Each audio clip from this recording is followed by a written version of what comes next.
नोरमा group, जो सोचता है वो करता है। आपके अपने सपनों का आशियाना।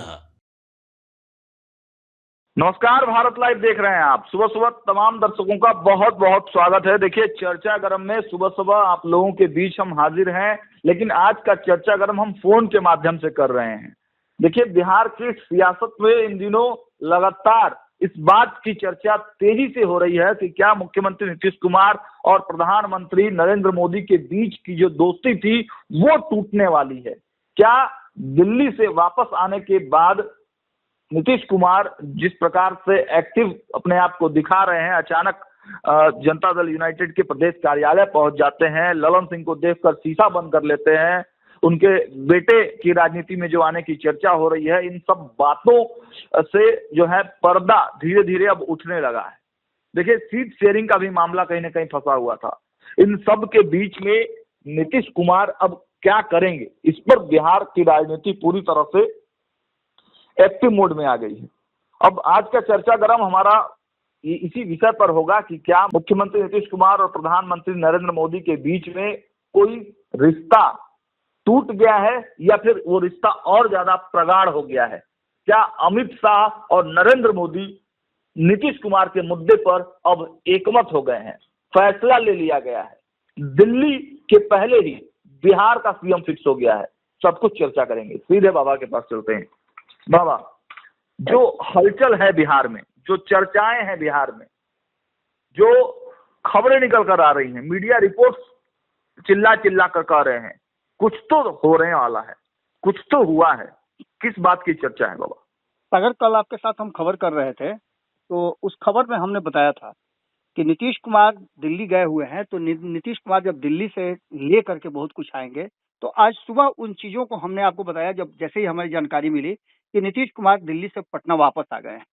और अचानक से वो पटना से दिल्ली गए भी थे और अचानक से पटना वापस भी आए हैं। सुबह सवेरे आपने ही हमें बताया था, जब आईपीआरडी का फोटो आया तो उसके बाद हम लोगों ने खबर किया था, आपको याद ही होगा कि कल ही हम लोगों ने खबर किया था। उस खबर के बाद से अब ये चर्चा हम इस बात की भी करने लगे थे कि मीडिया में ये बातें खुल करके सामने आएंगी कि नीतीश कुमार दिल्ली गए थे, तो निश्चित रूप से जब उनकी मुलाकात नहीं हुई तो बहुत सारी राजनीतिक खबरें और मीडिया के लिए पूरा का पूरा कहा जाए तो एक से एक नया नया सोच का तरीका, नए नए कयास, नए नए रास्ते सभी खुलेंगे और कई तरह की चर्चाएं होंगी। लेकिन आज जिस तरह से नीतीश कुमार पटना लौटे और पटना लौटने के बाद अपने कार्यालय गए, वहां लोगों से मुलाकात किया, उसको देख करके ऐसा लग रहा था कि बिहार की राजनीति में अभी कुछ बहुत बड़ा अगर हो जाए, या ऐसा दूर दूर तक दिखता नहीं है। कभी आपने शादी ब्याह में देखा है कि एगो सिकड़ी के चलते शादी टूट जाए? सारा कुछ देने के बाद जब थोड़ा सा कहीं बात अटक जाता है तो या तो दोनों के बीच में समझौता हो जाता है, या सिकड़ी एगो दे करके और शादी आगे बढ़ाया जाता है। यानी कि नाखून कटा करके कोई शहीद नहीं होना चाहता है।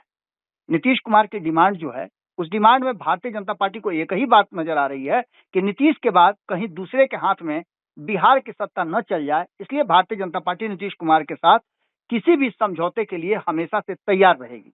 दूसरी सबसे महत्वपूर्ण बात कि आपको याद होगा कि पिछले कुछ महीनों से हम लगातार इस बात की चर्चा कर रहे हैं कि नीतीश कुमार और कितने दिन। याद होगा आपको कि 2020 के चुनाव में, सागर, आप लोगों ने भी कवर किया था कि 2020 के चुनाव में नीतीश कुमार जब अंतिम चुनाव प्रचार कर रहे थे तो उन्होंने क्या कहा था कि ये मेरा अंतिम चुनाव है। लेकिन उसके बाद जो वर्तमान परिस्थितियां बनी हैं वो साफ साफ इशारा कर रही हैं कि कहीं ना कहीं नीतीश कुमार एक टर्म और 2025 से 30 तक बिहार के मुख्यमंत्री की कुर्सी पर बने रहना चाहते हैं। अब इन सारी बातों को लेकर के आप समझ रहे हैं कि हम कई एंगल पर खबरें कर चुके हैं। हमने सारी संभावनाओं को बता दिया है, हमने सीट शेयरिंग के समझौते को बता दिया है। सब कुछ करने के बाद एक बात जरूर है कि नीतीश कुमार नाराज भीतर ही भीतर हो सकते हैं, लेकिन नीतीश कुमार का फायदा किसमें है वो नीतीश कुमार देख करके और आगे की रणनीति और राजनीति करेंगे। इसी रास्ते में नीतीश कुमार निकल भी चले हैं।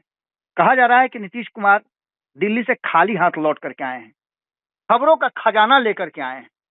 लेकिन वास्तविकता यह है कि नीतीश कुमार जब दिल्ली से लौट करके आए हैं, उनकी मुलाकात भले ही नहीं हुई हो, इससे पहले भी जब आपने देखा होगा दिसंबर में 28 तारीख को जब नीतीश कुमार दिल्ली में थे, प्रधानमंत्री से उनकी मुलाकात नहीं हुई थी, तो कहा यह जा रहा था कि बस हो गया, अब जनवरी में 14 जनवरी के बाद दही चूड़ा खा करके सरकार खत्म हो जाएगी।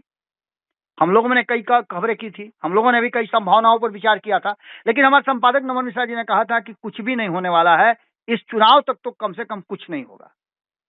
ये चुनाव और सीट शेयरिंग का समझौता जब तक नहीं हो जाता है, तब तक नीतीश कुमार और भारतीय जनता पार्टी के बीच में किसी भी तरह का कुछ इन आउट नहीं होगा।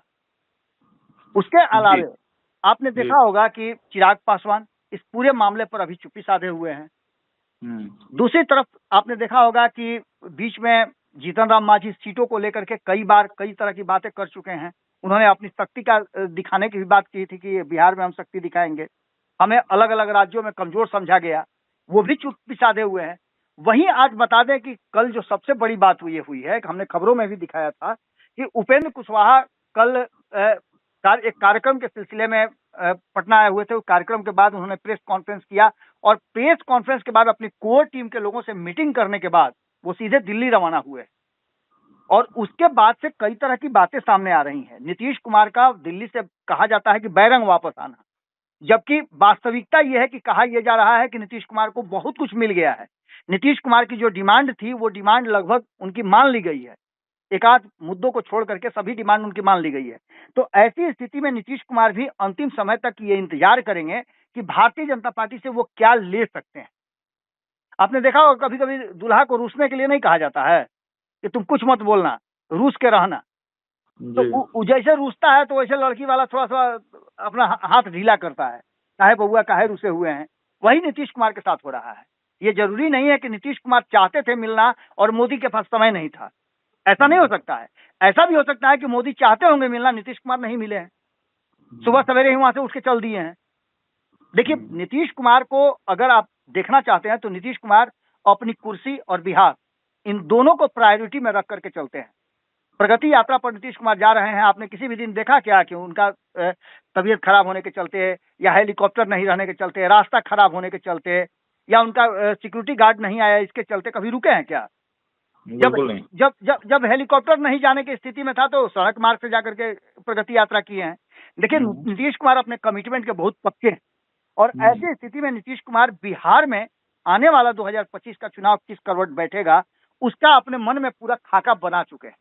उस खाका में कौन है कौन नहीं है ये आपको चुनाव से पहले पता नहीं चलेगा। नीतीश कुमार अंतिम समय तक अपना पासा फेंक करके रखते हैं और अपने जितने भी मोहरे हैं उसको खुला छोड़ देते हैं। आपको बता दें कि जिस तरह से लालू प्रसाद की बेचैनी बढ़ी है, इसके बाद आप देख रहे होंगे कि बार बार तिथियों में परिवर्तन हो रहा है। लैंड फॉर जॉब वाले मामले में सीबीआई उस पर टाइम पर टाइम ले रही है। ये सारी चीजें आप समझ रहे हैं ना, इसके पीछे क्या क्या हो सकता है। आपको तो पता है ना कि एक तोता है जो पिंजरे में बंद रहता है, जब इच्छा होती है तो खोला जाता है। ये हम तो नहीं कर रहे हैं, न्यायालय ने इस पर बात रखी थी। ये सारी बातें क्या नीतीश कुमार नहीं जान रहे हैं? बिल्कुल। आपने संजीव हंस वाला फिर मामला सुना है क्या इधर बीच में कहीं? बिल्कुल। कोई चर्चा हुई है क्या? कोई चर्चा उस पर नहीं हो रही है। दैट मीन्स कि कहीं ना कहीं नीतीश कुमार और भारतीय जनता पार्टी के बीच में भले ही दूरियां हो, अंदर से अंदर दोनों एक दूसरे को काट रहे हो, लेकिन सामने से और जो चुनावी रणनीति है उसके लिए दोनों एक दूसरे के सामने तैयार हैं। और एक साथ आप देख लीजिए कि प्रेस कॉन्फ्रेंस के साथ साथ बाकी के रणनीतियां और कार्यक्रम भी बन रहे हैं। तो ऐसी स्थिति में नीतीश कुमार को चाहिए क्या? तो अंधे को क्या चाहिए? तो दो ठो आंख। एक तरफ नीतीश कुमार को मुख्यमंत्री बने रहने का जो उनका सपना है वो पूरा करने के लिए भारतीय जनता पार्टी तैयार है। भले ही अमित शाह ने कह दिया हो, लेकिन भारतीय जनता पार्टी तो बार बार ये बात कह रही है कि हमारे नेता नीतीश कुमार ही होंगे। ये बात आपने देखा होगा कि कल ही जब आप बातचीत कर रहे थे तो कई नेताओं ने आपके सामने भी ये बात कहा है कि हम तो नीतीश कुमार को अपना नेता मानते हैं। इसके अलावे आपने देखा होगा कि किसी भी एनडीए गठबंधन के दल ने अपोज नहीं किया है नीतीश कुमार के नेतृत्व को, किसी ने चैलेंज नहीं किया है। न भारतीय जनता पार्टी के किसी नेता ने चैलेंज किया है। एक बात है जो बातों बातों में अमित शाह ने कह दिया था, उसके बाद अमित शाह भी फ्रेम से गायब हैं।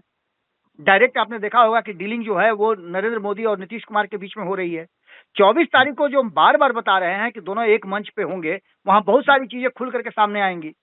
नीतीश कुमार की सिर्फ डिमांड इतनी ही है कि एक बार सार्वजनिक रूप से बिहार की जनता के सामने भारतीय जनता पार्टी ये बात कह दे कि नीतीश कुमार ही हमारे मुख्यमंत्री का चेहरा होंगे, क्योंकि 2020 में भी नीतीश कुमार ने इसी बात को लेकर के मजबूर किया था।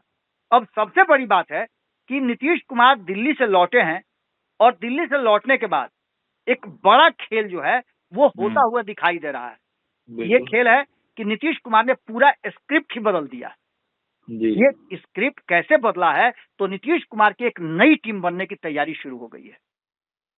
नीतीश कुमार की टीम में आपको याद होगा कि पहले संजय झा हुआ करते थे, ललन सिंह हुआ करते थे, लेकिन अब उनकी टीम दिल्ली में भी बदलने जा रही है और बिहार में भी वो अपनी टीम बदलने जा रहे हैं। नीतीश कुमार की ये नई टीम 2025 की तैयारियों में नीतीश कुमार के साथ मंत्रणा करेगी और ये उनके साथ कदम से कदम मिला करके चलेगी। उनके आइडियोलॉजी, उनके आइडिया पर वो काम करेगी। इस बात को लेकर के नीतीश कुमार अपने कार्यालय में भी गए थे और आपने देखा होगा कि बहुत सारे लोग उसमें शामिल थे। जनता दल यूनाइटेड के कई लोगों को आइडेंटिफाई किया गया। मैं बहुत ही इंटरनल बात मैं आपको बता रहा हूं। जनता दल यूनाइटेड के लगभग 100 लोगों को आइडेंटिफाई किया गया है, जो बहुत लंबे समय या फिर जनता दल यूनाइटेड के लिए वो पूरी तरह से डिवोटी हैं। ऐसे लोगों को आइडेंटिफाई करके बड़ी जिम्मेवारी देने की तैयारी चल रही है और बहुत जल्द 1 महीने के अंदर में आप देखिएगा कि जनता दल यूनाइटेड का एक नया स्वरूप आपके सामने नजर आएगा। क्योंकि आप देख रहे होंगे कि जब एनडीए गठबंधन घूम घूम करके प्रचार कर रहा है, अपने लोगों को एकजुट कर रहा है, एनडीए गठबंधन के सारे दलों के नेताओं को, सारे दल के कार्यकर्ताओं को एकजुट करने की कोशिश की जा रही है, उसमें जनता दल यूनाइटेड अपने स्तर से भी लगातार जो नीतीश कुमार घूम घूम करके अलग अलग जिलों में जा रहे हैं, वहां की परिस्थिति स्थिति देख रहे हैं और वहां मंत्रणा भी कर रहे हैं। एक तरफ जहां वो सरकारी समीक्षा कर रहे हैं, वहीं अपने कार्यकर्ताओं से और वहां के नेता जो हैं उनसे बातचीत करके आइडेंटिफाई कर रहे हैं कि कौन आदमी क्या कर रहा है और किस तरह की परिस्थितियां हैं। इसके आधार पर नीतीश कुमार एक नई लिस्ट बनाने जा रहे हैं 100 लोगों की। इन 100 लोगों में ऐसे लोग होंगे जो 2025 के चुनाव में नीतीश कुमार के लिए काम करेंगे और नीतीश कुमार के आइडिया पर काम करेंगे। ये नीतीश कुमार का एक अलग वर्कफोर्स होगा और इसी को लेकर के पूरा का पूरा स्क्रिप्ट चेंज करके नीतीश कुमार एक नई टीम बनाने की कोशिश में लगे हुए हैं। और इस टीम का मुखिया कौन होगा और ये कैसे काम करेगा, तो आप समझ सकते हैं कि जब उनके पुत्र निशांत की एंट्री होने वाली है तो उसके लिए एक टीम उनको तैयार करना है और यही टीम निशांत के साथ आगे कंटिन्यू करेगी। इसमें कई यूथ होंगे और कई अनुभवी लोगों को जोड़ा जा रहा है। इन सारी बातों को लेकर के नीतीश कुमार जब दिल्ली से लौट करके आए हैं तो उनके मन में बहुत सारी बातें हुई है और हर परिस्थिति के लिए वो खुद को और अपनी पार्टी को तैयार कर रहे हैं, जिससे कि पार्टी में भी विद्रोह कम हो जाए और एक नई टीम बने जिस पर सबको फेथ हो। क्योंकि पुरानी टीम में बहुत सारे लोगों को एक दूसरे से अदावत है। यही कारण है कि नीतीश कुमार पूरी टीम को बदल करके एक नया रिवाइवल का दौर लाना चाहते हैं और ये कहीं ना कहीं जदयू को एक नया बूस्टअप डोज देगा। मैं चर्चा इसी बात की कर रहा था और इसी बात की चर्चा अब आज के बाद से आप देखिएगा कि बिहार की राजनीति में होने जा रही है कि नीतीश कुमार आगे क्या करने वाले हैं। तो निश्चित रूप से नीतीश कुमार अपने 100 लोगों की एक बड़ी टीम बनाने वाले हैं। जितनी सीटों पे वो चुनाव लड़ेंगे उन सीटों पर इनके कोर टीम के जो 100 लोगों की कोर टीम होगी या हो सकता है 110 लोगों की होगी, यही लोग उन जगहों पे जाएंगे और वहां जाकर के पूरी तरह से मॉनिटर करेंगे और नीतीश कुमार के आइडिया को एग्जीक्यूट करके चुनाव में कैसे अधिक से अधिक सीटें जीती जाए इसका तैयारी करेंगे। तो बाबा क्या लग रहा है, मतलब ये चीजें कब तक फाइनल जो है हो जाएंगी? आप देख लीजिए, होली के समय में जो बीच में समय मिलेगा उसी समय में ये सारी चीजें हो जाएंगी और इस बीच में बहुत सारी चीजें हो जाएंगी। आप देख लीजिए कि सीट शेयरिंग के समझौते को लेकर के भी दिल्ली के भीतर मंथन हो चुका है। सभी लोगों से उनके उनके डिमांड, उनके ग्रीवांसेस मांग लिए गए हैं और ये आपको बहुत जल्द देखने को भी मिल सकता है। तो क्या लग रहा है बाबा कि मुख्यमंत्री नीतीश कुमार शपथ ग्रहण जो दिल्ली में होगा उसमें जाएंगे और प्रधानमंत्री नरेंद्र मोदी जब बिहार आएंगे तो वहां पर रहेंगे? देखिए, नीतीश कुमार दिल्ली जाएंगे कि नहीं जाएंगे ये बातें तो अब स्पष्ट नहीं है, क्योंकि ये बातें आपको पहले ही नीतीश कुमार जाकर के वहां कोरम पूरा कर चुके हैं, मुलाकात नहीं हुई है और 24 तारीख को मुख्य प्रधानमंत्री आने वाले हैं। इस बीच में हो सकता है 19 या 20 तारीख को वहां दिल्ली में शपथ ग्रहण हो जाए जी। तो ऐसी स्थिति में संभावनाएं कम नजर आ रही हैं कि नीतीश कुमार जाएंगे। नीतीश का प्रतिनिधि कोई जरूर जा सकता है, अगर मुझे आश्चर्य नहीं होगा अगर वहां निशांत को शामिल होने के लिए भेज दें। चलिए, तो देखा आपने चर्चा गर्म है में हमने बिहार की वर्तमान राजनीतिक परिस्थितियों के बारे में विस्तार से बाबा ने आपको बताया।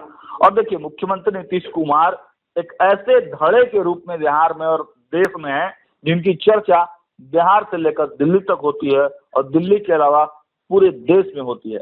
अब सबसे बड़ी बात यह है कि फाइनल मुहर कब तक लगती है, और बाबा ने भी आपको बताया कि देखिए अधिकतर जो डिमांड्स है नीतीश कुमार के वो पूरे कर लिए गए हैं, लेकिन बात वहीं पर आकर अटक जाती है कि आखिर मुख्यमंत्री की घोषणा पब्लिक के बीच में ओपन मंच पर कब होगा और कौन करेगा, यह भी सबसे महत्वपूर्ण है। अमित शाह करेंगे या प्रधानमंत्री नरेंद्र मोदी खुद करेंगे? इसी डिमांड पर कहीं ना कहीं नीतीश कुमार अड़े हुए हैं। देखना होगा कि कब तक यह पूरा मामला सुलझा लिया जाता है। फिलहाल खबर में इतना ही। देखते रहिए भारत लाइव। बहुत बहुत धन्यवाद।